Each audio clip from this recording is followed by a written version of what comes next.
বলুন, গরুকে কারা অপমান করছে? মুসলমানরা নাকি হিন্দুরা?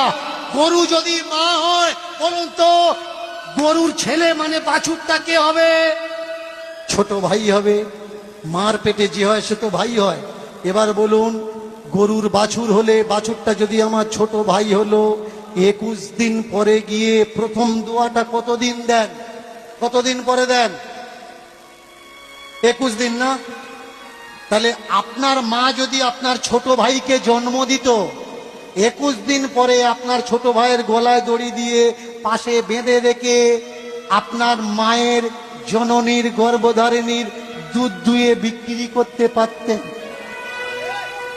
আমাকে বলবেন না যে আমি হিন্দু ধর্মের অপমান করছি। আমি প্রশ্ন করছি, আমি জানি না, আমি অবোধ শিশু। আপনাদের কাছে জানতে চাচ্ছি কোনটা করা উচিত আর কোনটা করা উচিত নয়। বলুন তো, গরু যদি আমাদের মা হবে, অনেকে বলে গরু দুধ দেয়, গরু দুধ দেয়।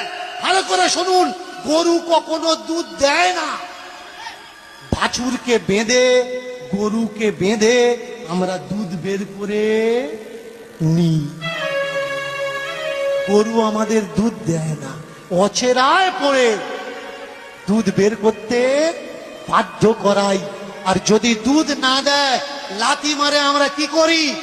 সামনের পা বাঁধি, পিছনের পা বাঁধি।